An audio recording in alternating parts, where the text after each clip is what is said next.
राधे कृष्णा दोस्तों, स्वागत है आपका आज की वीडियो में। दोस्तों, क्या आपको भी सपने में मरे हुए लोग दिखाई देते हैं?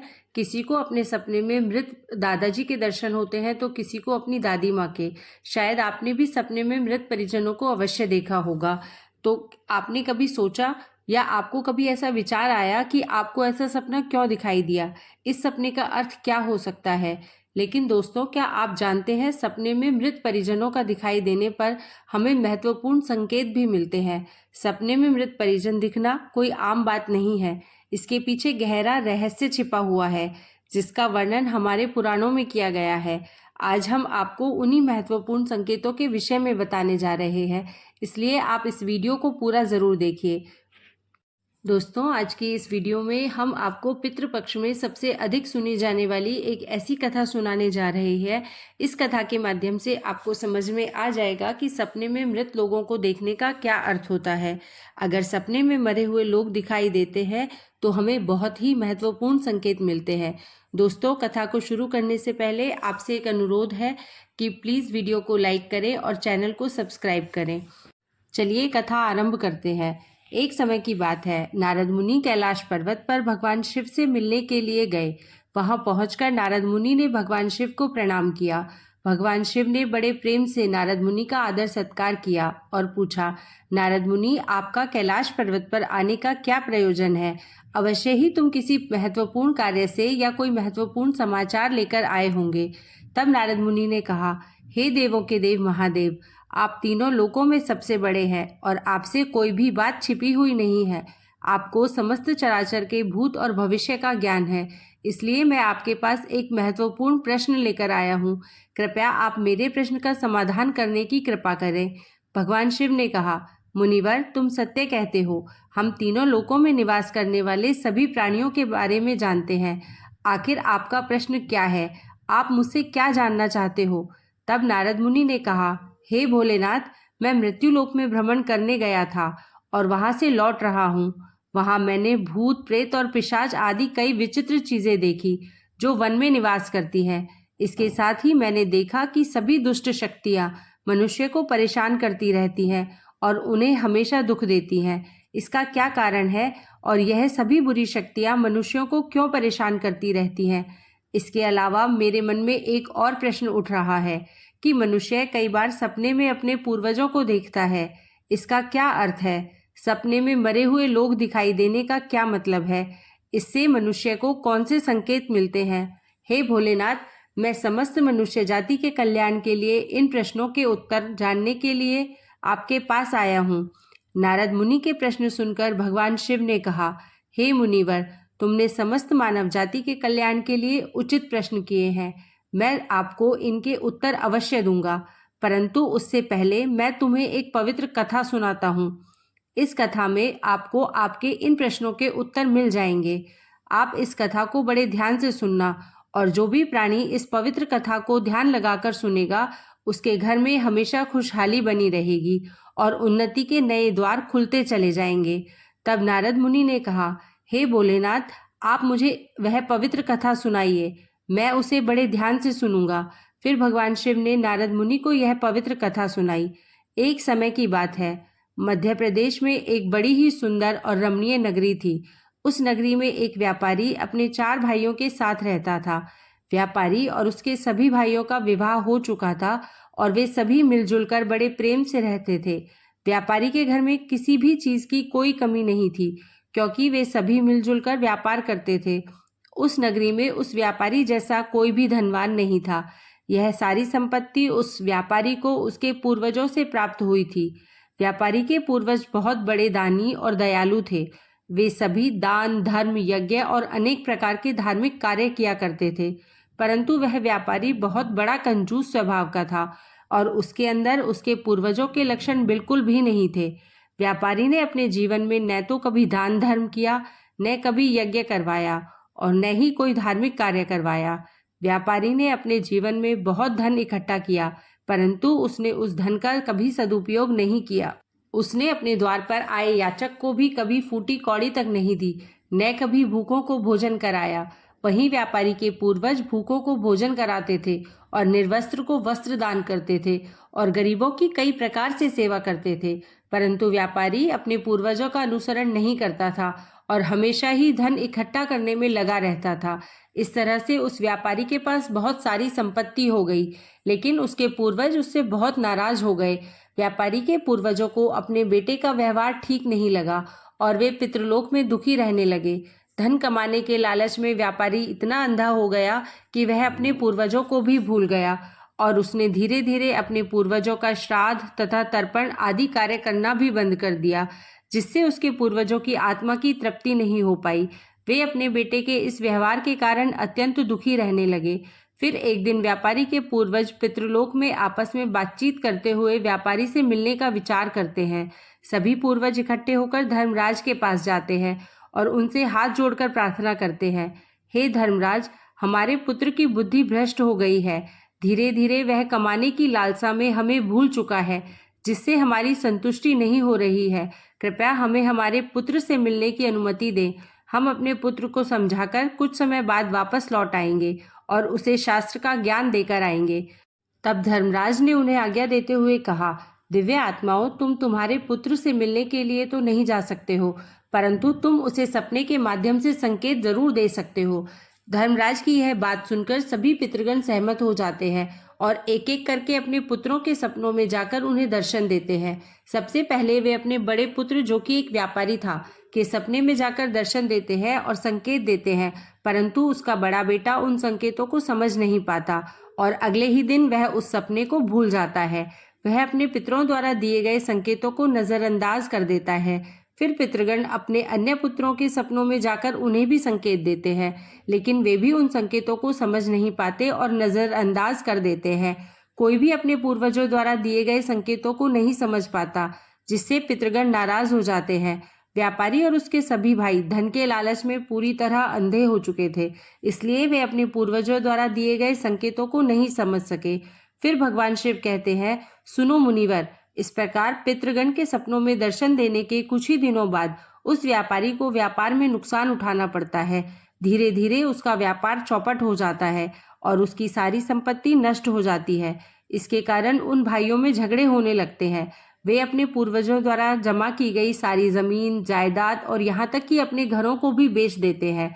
वे पूरी तरह से बर्बाद हो जाते हैं और सभी भाई अलग अलग हो जाते हैं। अपना पालन पोषण करने के लिए वे अलग अलग हो जाते हैं। उधर स्वर्गलोक में पितृगण अपने पुत्रों की दुर्दशा देखकर बहुत कष्ट अनुभव करते हैं। यह दृश्य देखकर वे अत्यंत दुखी और उदास हो जाते हैं और फिर से धर्मराज के पास जाकर कहते हैं, हे धर्मराज, हमसे अपने पुत्रों की ऐसी दुर्गति नहीं देखी जाती। हमारे द्वारा किए गए सभी पुण्य कर्मों का उन्होंने नष्ट कर दिया है।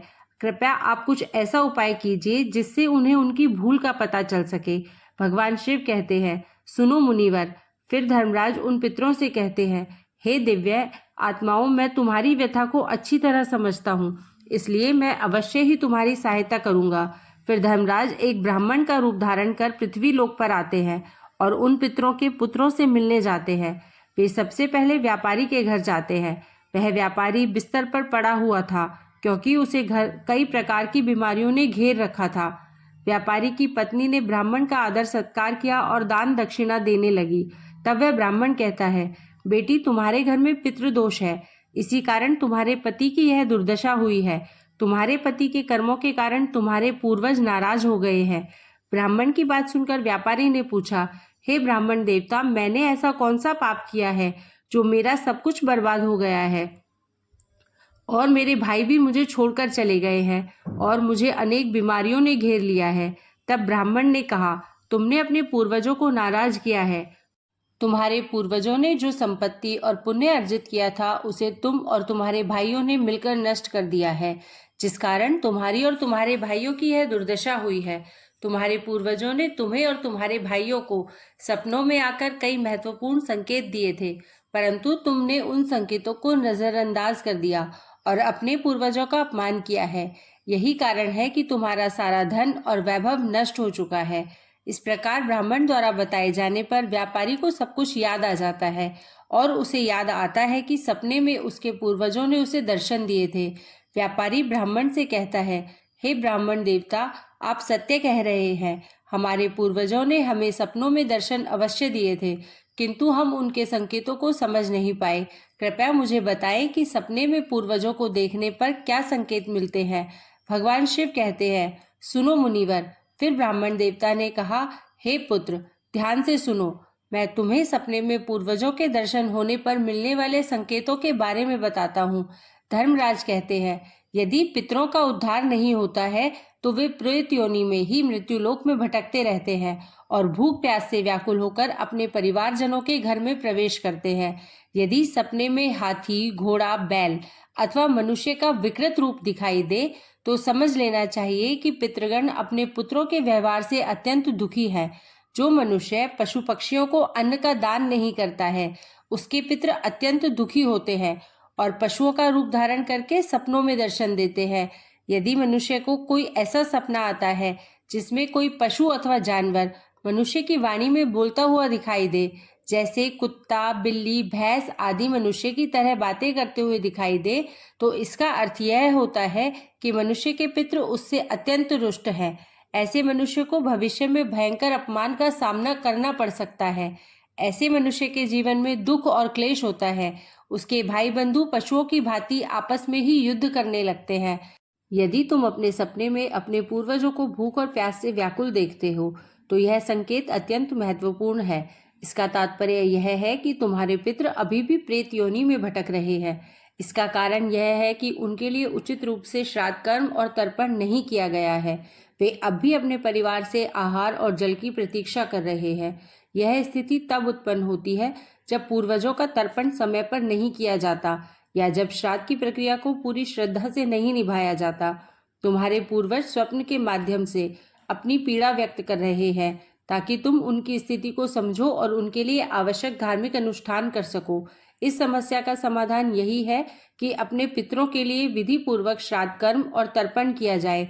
सेठ को और स्पष्ट करते हुए ब्राह्मण बोले, अगर तुम्हें अपने सपने में मृत पूर्वज जंजीरों में बंधे हुए दिखाई देते हैं तो यह अत्यंत चिंता का विषय है। यह संकेत इस बात का प्रतीक है कि तुम्हारे पितृ किसी बंधन में हैं और उन्हें मुक्ति नहीं मिल पाई है। यह स्थिति तब उत्पन्न होती है जब उनके श्राद्ध या तर्पण समय पर नहीं किए जाते या उनके लिए आवश्यक धार्मिक कृत्य अधूरे रहते हैं। यह दर्शाता है कि पितरों की मुक्ति में बाधाएं उत्पन्न हो रही है।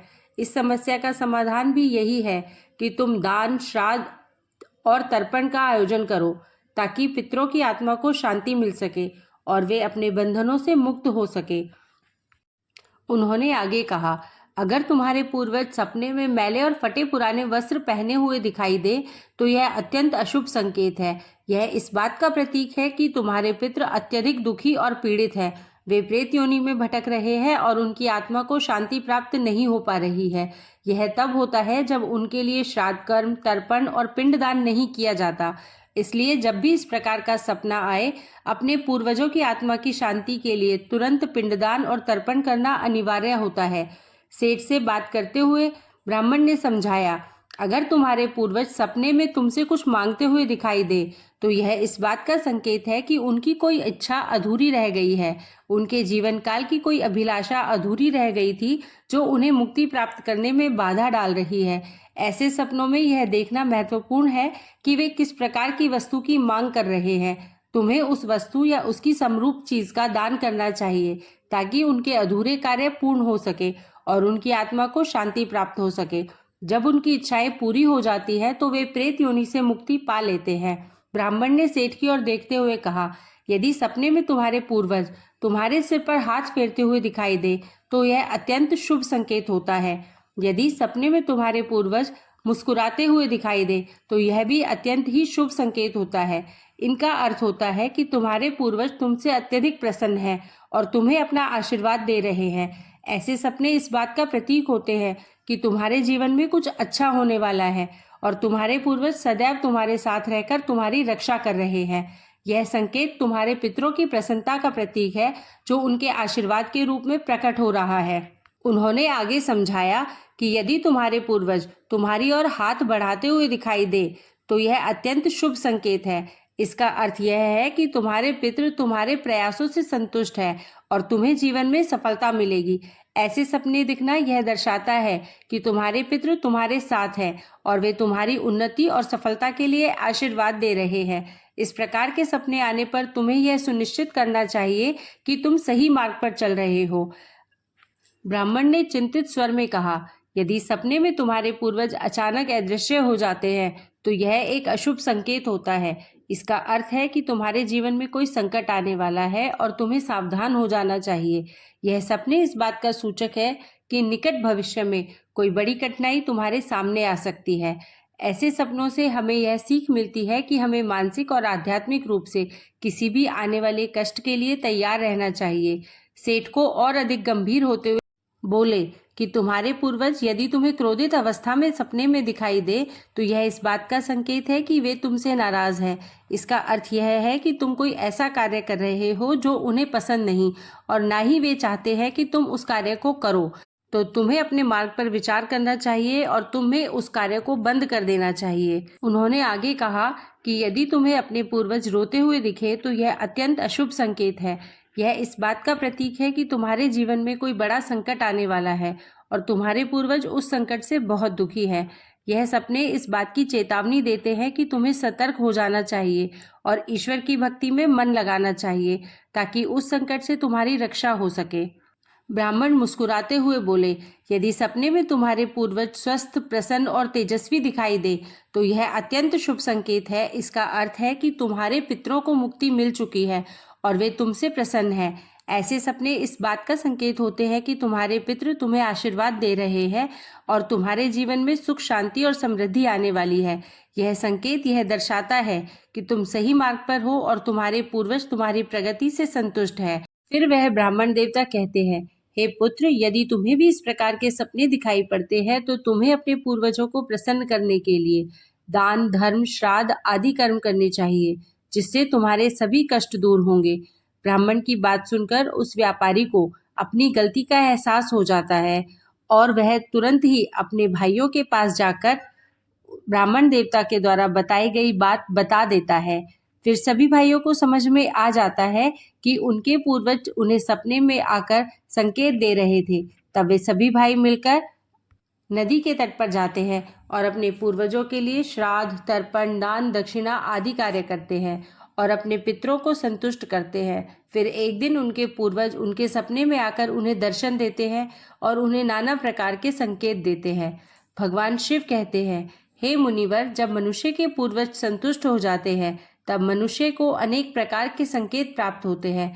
यदि सपने में मृत परिजन अपने या अपने परिवार वालों के सिर पर हाथ फेरते हुए दिखाई देते हैं तो इसका अर्थ यह है कि उसके पूर्वज बहुत ही प्रसन्न हैं और यह संकेत दे रहे हैं कि उस व्यक्ति के जीवन में बहुत ही अच्छा समय आने वाला है।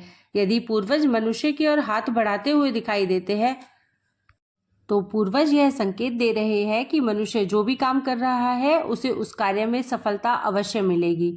यदि सपने में पूर्वज स्वस्थ दिखाई देते हैं, उनके मुख पर तेज होता है और उनके वस्त्र चमकीले और सफ़ेद रंग के होते हैं तो यह समझना चाहिए कि उन पितरों को मुक्ति मिल चुकी है। अगर सपने में पूर्वज दूर आकाश में बादलों के बीच बैठे हुए दिखाई देते हैं तो यह शुभ संकेत है। मनुष्य के पूर्वज अत्यंत प्रसन्न हैं और उसे आशीर्वाद दे रहे हैं। इस प्रकार से उन सभी भाइयों को पूर्वजों के द्वारा शुभ संकेत प्राप्त होते हैं और उनका खोया हुआ सारा धन, संपत्ति, वैभव धीरे धीरे वापस मिल जाता है। सभी भाई मिलकर एक साथ रहने लगते हैं और सुखपूर्वक अपना जीवन व्यतीत करते हैं। भगवान शिव कहते हैं, हे मुनिवर, जिस घर के पूर्वज खुश रहते हैं उस घर में सुख, संपत्ति और खुशहाली होती है और जिस घर के पूर्वज दुखी रहते हैं उस घर के मनुष्य कई समस्याओं से घिरे रहते हैं। हर हर महादेव। अगर आपको यह वीडियो पसंद आई हो तो हमारे चैनल को सब्सक्राइब करें और वीडियो को लाइक करें और कमेंट बॉक्स में हर हर महादेव ज़रूर लिखें।